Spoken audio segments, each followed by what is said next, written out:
حضرت فضیل بن عیاض رحمۃ اللہ علیہ ڈاکو تھے، اور نیلے ڈاکو نہیں تھے، ڈاکوؤں کے سردار تھے۔ تو ارشاد فرماتے ہیں کہ میرا طریقہ یہ تھا کہ میں ایک پورے قافلے کی صورت میں حملہ کرتا تھا تو لوگ ڈرا کرتے تھے اگر کہ فضیل بن عیاض کے ڈاکوؤں نے حملہ کیا تو پھر نہیں بچتے۔ ایک دن گزر رہا تھا تو ایک قاری صاحب آیت پڑھ رہے تھے، لا تقنطوا من رحمت اللہ، اللہ کی رحمت سے کبھی نا امید نہ ہونا، ان اللہ یغفر الذنوب جمیعا، بے شک وہ سارے ہی گناہ معاف کر دے گا۔ آپ فرماتے ہیں میرے دل میں بات اثر کر گئی، ماننا ہے نا۔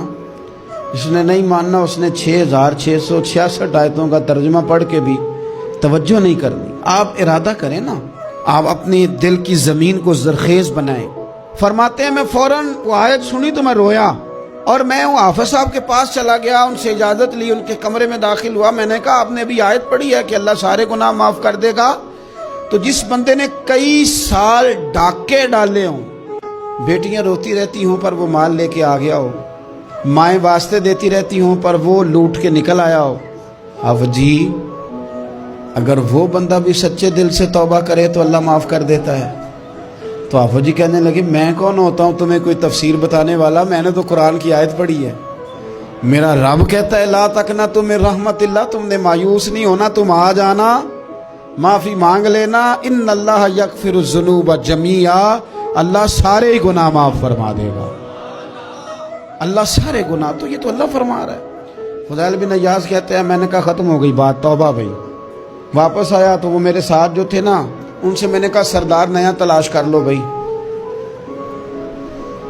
اب ارادے بدل گئے، پروگرام کچھ اور ہو گیا۔ اب تو لوگ ہمیں تانے دیں گے، اب تو لوگ باتیں کریں گے کہ اوتھے کی لین جانا ہے۔ فضیل بن عیاض کہنے لگے بس بھائی توبہ کرنی، اب تم کوئی اور سردار تلاش کر لو۔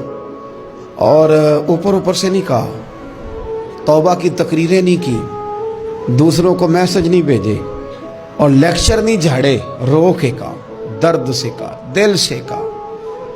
تو وہ جو باقی کے تھے نا، ان پر سردار کی بات کا اثر ہوا، کہنے لگے سردار ہم نے سردار نیا نہیں ڈھونڈنا، اگر چوریاں مل کے کی ہیں تو اب تو اس طرح تو نہ کر، توبہ بھی مل کے ہی کریں گے، اب اللہ بھی مل کے ہی کریں گے، اب بس تو اگر ادھر جائے گا تو ہم بھی تو جائیں گے نا۔ اللہ اکبر۔ فضیل بن عیاض کہتے ہیں ظاہر ہے مال لوٹا کرتے تھے، میں نے مسئلہ پوچھا علماء سے تو انہوں نے بتایا کہ یہ تو حقوق العباد کا مسئلہ ہے، جو لوٹا ہے وہ تو واپس کرنا ہی پڑے گا۔ اب میں نے وہ پیسے جمع کیے، اب سارے تو میرے پاس تھے نہیں، جتنے میں دے سکتا تھا دیے، جو کھا چکا تھا وہ رہ گئے۔ ایک یہودی کے پیسے رہ گئے، اس کے گھر چلا گیا، میں نے جا کے اسے کہا میاں میں نے کر لیا توبہ، اور میں وہ فضیل بن عیاض ڈاکو ہوں جس کے تیرے گھر سے اتنا مال لوٹا تھا، میرے پاس پیسے کوئی نہیں، وہ پیسے لگ گئے، اب تو اس طرح کر مجھے معاف کر دے۔ وہ کہنے لگا نا جناب، یہ بھی کبھی کبھی ہوتا ہے، لوگ نا شرافت کو بزدلی سمجھ لیتے ہیں۔ فضیل بن عیاض سے کہنے لگا میں تو پیسے لوں گا، ایسے تو نہیں معاف کرتا۔ آپ فرمانے لگے پیسے تو کوئی نہیں، یہ سچی توبہ ہے۔ وہ کہنے لگا پھر اس طرح کرو، میری اونٹوں کو چارہ ڈالو، پیسے پورے ہوئے تو چلے جانا۔ کل ڈاکو تھے، ابھی وہ تلوار چلانی آتی ہے، نیزہ چلانا آتا ہے، ڈٹنا آتا ہے، اعصاب مضبوط ہیں، مسئلہ کوئی نہیں، لیکن توبہ سچی کی ہے نا، یہ سچی توبہ والے لوگوں کا طریقہ ہے۔ اس سے کہہ سکتے تھے کہ جا آج تو لب دینی لے لے، تجھے کہا معاف کر دے، تو تیار ہی نہیں ماننے کو۔ حضرت فضیل بن عیاض کہنے لگے اگر اونٹوں کو چارہ ڈالنے سے تو معافی دیتا ہے نا تو میں تیرے اونٹوں کو چارہ ڈالنے کو بھی تیار۔ کیوں کہ راضی اللہ کو کرنا ہے، اپنے ضمیر سے بوجھ اتارنا ہے، بندوں کے سامنے سرخرو نہیں ہونا، اللہ کے حضور ہونا ہے۔ توبہ کا مطلب ہے رب کوئی بارگاہ میں سرخرو ہونا، بندوں کے سامنے نہیں۔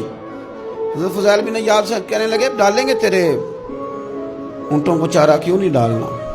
2-4 دن چارہ ڈالا تو وہ یہودی ایک دن کہنے لگا کہ یہ نا ٹھیکریوں سے بڑی ہوئی تھیلی ہے، یہ تو ذرا اٹھا کے لا۔ حضرت فضیل بن عیاض نے اٹھا کے اسے دی، جب اس نے کھولی تو اشرفیوں کی بھری ہوئی تھی۔ تو آپ فرمانے لگے تو کہہ رہا تھا ٹھیکریاں اٹھا کے لا۔ کہنے لگا میں تورات بڑی پڑھتا ہوں، عالم ہوں، میں نے تورات میں پڑھا تھا کہ مسلمان جب سچی توبہ کر لیں گے نا تو رب ٹھیکریوں کو بھی سونا بنا دیا کرے گا، پھر یہ مٹی کے ڈھیلے اشرفیاں بنا کریں گے۔ تو میں نا تیری توبہ چیک کر رہا تھا, یہ اس میں میں نے روڑے بڑے ہوئے تھے, لیکن تو اٹھا کے لایا تو تیری توبہ بھی سچی ہے اور تمہارا دین بھی سچا ہے. اب اس طرح کر, معافی اس شرط پہ دوں گا کہ مجھے کلمہ پڑھا تاکہ میں بھی مسلمان ہوں.